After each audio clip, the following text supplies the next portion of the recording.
Guys, what's up? Wolf Bits, and we're reacting to the game theories once again. So let's get into the video.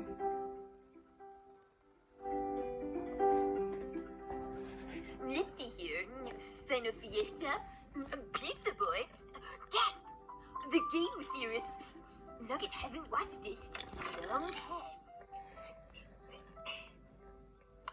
Call someone, help me. Help me. Don't turn off the video. Don't turn off. Oh, whoops. Forgot to rewind.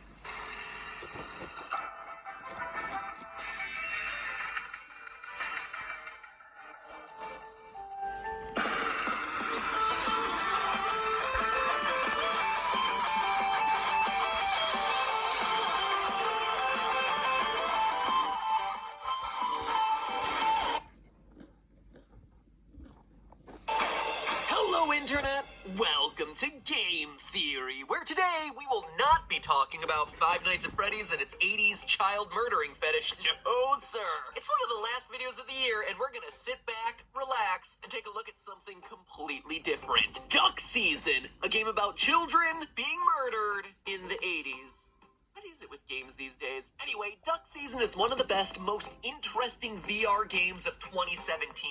A horror game based on the popular Nintendo game Duck Hunt from back in the 80s. It kinda says a lot about the state of the game industry right now that one of the best VR titles of the year has us playing a modernized version of an 8-bit game from 1986. Stephanie and I were lucky enough to be two of the very first people to play this game with the creator Brandon Lodge, who, in case you didn't know, is a fellow YouTuber, not only creating the channels Node and Freddy W, but also working on projects like Video Game High School, which makes Duck Season not only a cool Hey guys, I'll be back. game, You guys can listen to it. One that was made by a member of our own YouTube community. Makes it pretty special, actually. With over 7 endings, tons of secrets, hidden lore, and the constant threat of bodily harm to those under the age of 12, it is no wonder this game grabbed our attention for a theory. Now, before I get into the meat of today's episode, a quick spoiler warning. If you have a VR headset, I highly recommend that you play this game blind before watching this video. Don't have a VR headset, you say? Well, 'tis the season to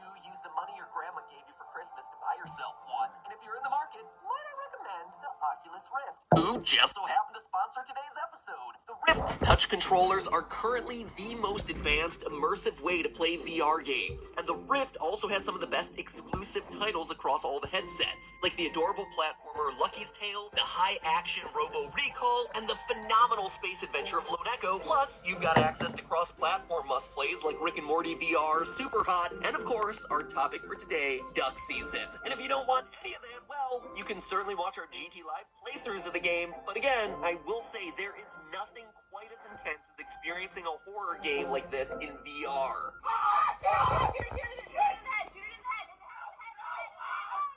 To find out more about Oculus, click the link in the description. And now, spoiler warning and shameless sponsorship out of the way, let's get into the story. The game itself is set in the summer of 1988 and takes place in one living room. You play as a child named David, who lives with his mother and just rented him the game Duck Season for a full day. The aim of the game is simple, just play duck hunt. Shoot ducks while your hunting partner dog cheers you on. Complete 8 rounds and celebrate your victory with a fiesta! The game ends with your mom sending you to bed, giving the ominous hint of, But you know, I would have shot that annoying dog. mayhaps the game is trying to tell me something. So if you decide to play the game again and this time take mom's advice, shooting the dog, things start to go a little bit differently. The 6 o'clock news comes on and mentions that several families have gone missing in the area. The mystery behind the disappearance of several families in the Tri-County area continues to grow. Our mother casually mentions that a knife went missing from the kitchen. Honey, how do you see the knife? And at 7 o'clock, we get the really shocking reveal that the dog has somehow broken out of the game and is recording us from outside in the garden. And it don't get any better from there. You later find a tape next to you titled 12. Play the video and you'll find it features the dog creeping into another child's room and abducting him. Which makes it pretty clear 12 families have rented this game and all have gone missing, with us lined up to be victim number 13.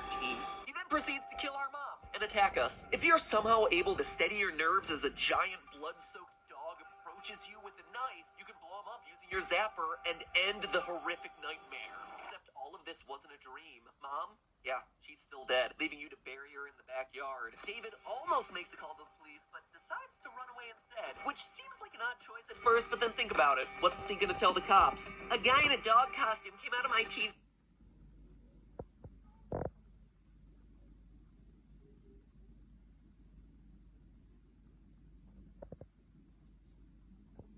He killed my mom and attacked me, but don't worry, I was able to destroy it with my light zapper. Yeah, maybe it's best that he kept that one to himself. But all of this begs the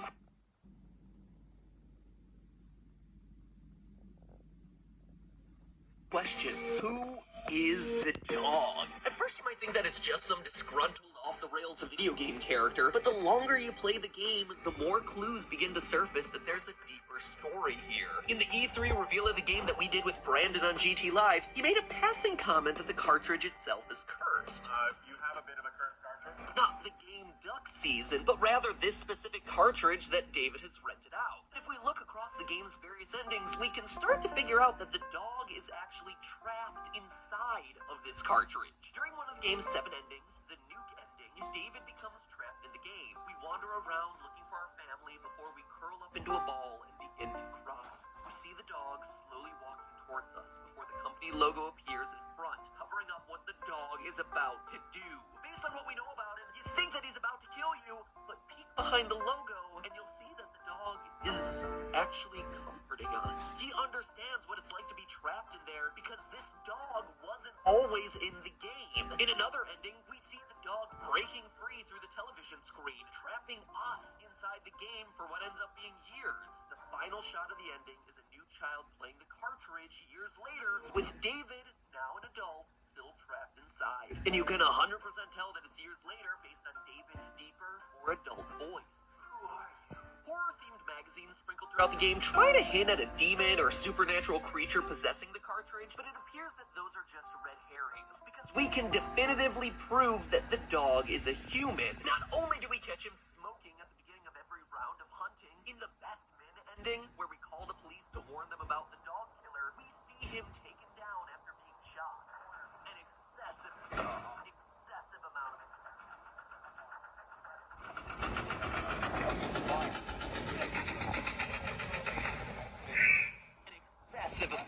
of times. Blood flies everywhere and the dog lays dead on the ground, proving that there is indeed a human inside of that dog suit. But we don't have to stop there. We can go one step further and say that this dog was someone that we knew. This dog was our father. Yes! During the game, it's only ever you and your mother, but you can see in the pictures throughout the house that your father is in almost all of them. According to Brandon, our father is a professional baseball player in the minor leagues. He got traded to a different team, and the marriage kind of fell apart. You can tell that they're either in the process of getting a divorce or already divorced based on your mother's subscription to Maligned Mom magazine and all the front page articles dedicated to your man done doing you wrong. So we have a marriage on the rocks, but what's even more important is the baseball team our dad plays for. See in a picture hanging near the TV that it's a baseball team whose map...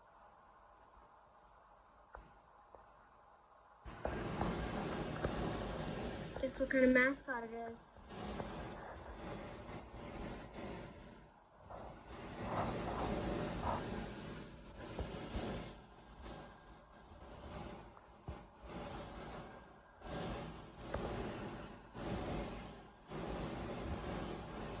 You guys guessed? Okay, good.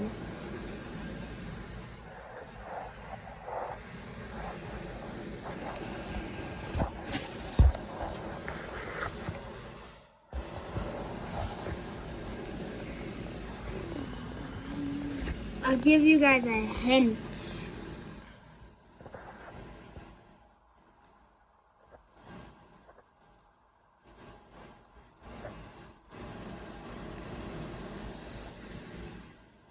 That's right.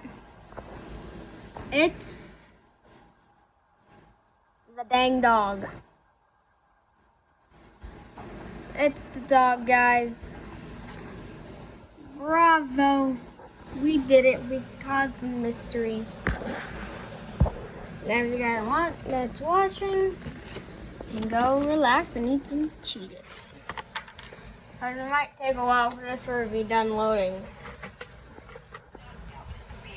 giant dog. That's not the only way your family's connected to the game. Near the beginning of your playthrough, you're greeted with a commercial where a child and mother answer the door to see the dog mascot holding the game. But that's not just random actors, that's David and his mother. Obviously, the first clue is that in the commercial, there's only a boy and his mother, both with blonde hair, just like the family we're playing as. But that's far from the only clue we have. Hidden in the game is a white book titled Kid Wizard, which, when thrown at certain objects, unlocks hidden effects and secrets. By touching the book to your favorite action figure, you blow up to super size, allowing you to explore parts of the house that you couldn't reach before. And there, in just above Mom's computer, is a picture of the boy and his mother from the commercial, with the dog in the center. All the other pictures you find in the house are of our family, meaning it must be us. I mean, do you just have pictures of actors who appeared in a commercial hanging around your house? No. No. No, you don't. It has to be David and his mom. But the Kid Wizard book helps us a lot more with this mystery than just letting us see a few extra pictures. You can also throw the book at the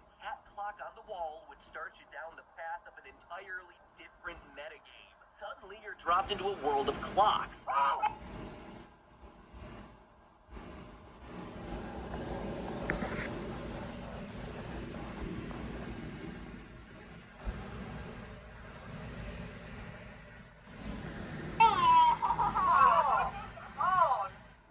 And are tasked with figuring out the right times for each. With that puzzle solved, the game tells you to remember the minute letters 1, 2, 3, ABC. It's pretty self-explanatory. You go back around the circle and translate the minute numbers 214414, 2141194 using the alphabet substitution to get the phrase bad dad, bad kid. Bad dad, huh? Bad because he's murdered 12 other families and is on his way to slaughter us? Maybe, but that would require us linking the phrase back to the dog. Luckily, we can do exactly that. If you take Kid Wizard one final time and touch it to the flashlight you get around 6 p.m. in the game, you're taken to a tree house with a Ouija board. Ouija board. Ouija board. Yu-Gi-Oh board. If you spell out bad dad, bad kid on the Ouija board, lightning strikes the board and you're suddenly teleported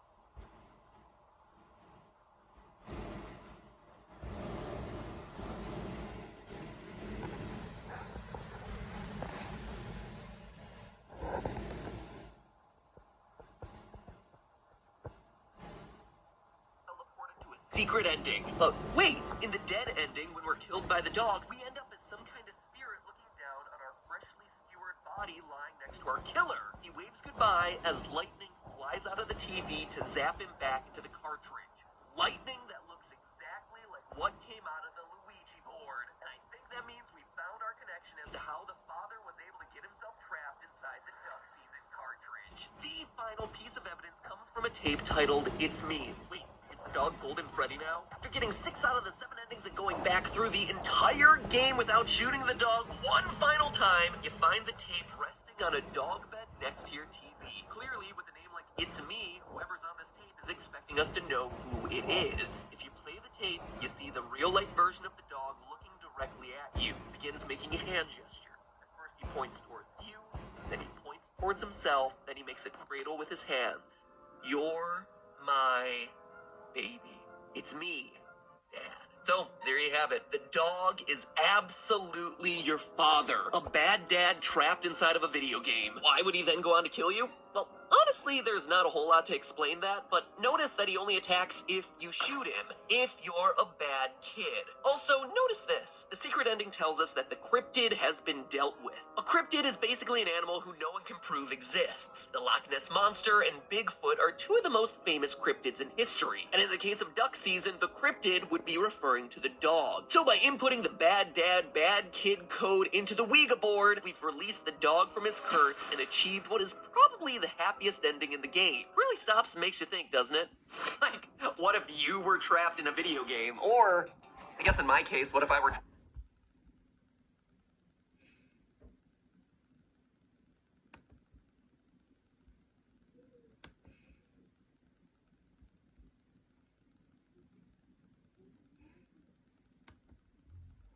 So guys, that's it for today's video. See y'all on the next one.